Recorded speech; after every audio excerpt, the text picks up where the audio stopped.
So probably the biggest rumor that's floating around right now is about Robinson Cano. There's rumors saying that the Mariners are talking to the Mets to send him back to New York. Why do you think this fit would work out? Well, I think it's going to be the Mets, most likely, because Robinson Cano is driving the bus, and we know he loved New York. We know he didn't really want to leave New York. This is his opportunity. I'm hearing the Yankees are not involved at this point. There were some brief talks about Ellsbury for Cano. That didn't fly. Seattle probably likes this one better. The Mets seem to be willing to include some young prospects, which is really what Seattle wants to do. Ellsbury, not a young prospect at this point, and that was more of a money deal. So this probably works better for them, but really it's up to Cano. He's got the full no trade. He's driving the bus, all up to him. He wants to be in New York.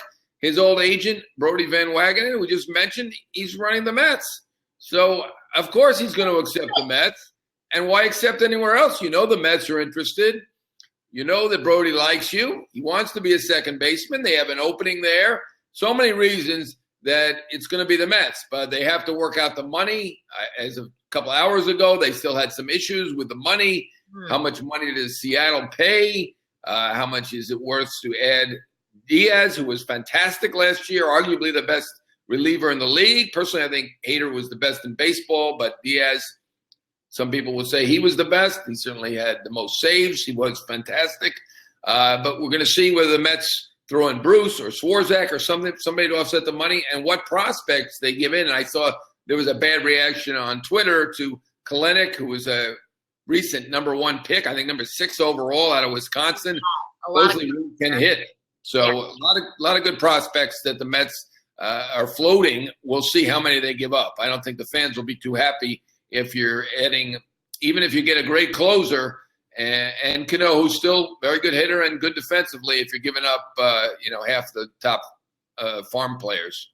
Yeah, that's a big give up right there. How much more valuable does this potential inclusion of Diaz make this deal? Yeah, that makes it quite a bit more valuable because right now Cano's a good player, but he's in his mid-30s. He still hit. He still fielded. He was very good after he came back from the suspension. He's still a solid player, but $120 million over 5 years, he's not that kind of player. He may be half that good. So that's a $60 million loss you're figuring in a way.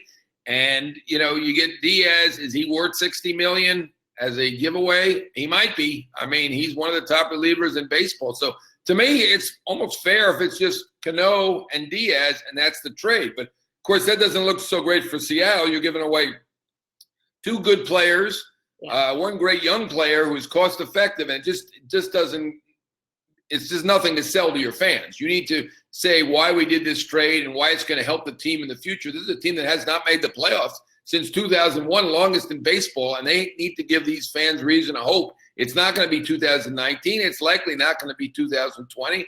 We're shooting at 20 years now without the playoffs in 2021. But if they come back with a Kalenic, a David Peterson, Justin Dunn, very good pitcher, that will make it look a lot better for Seattle. In that case, though, the Mets might be able to get some more money back from Seattle or ship them Jay Bruce. Of course, Jay Bruce is only, maybe $25 million to go, not really going to cover the $120 million of Cano.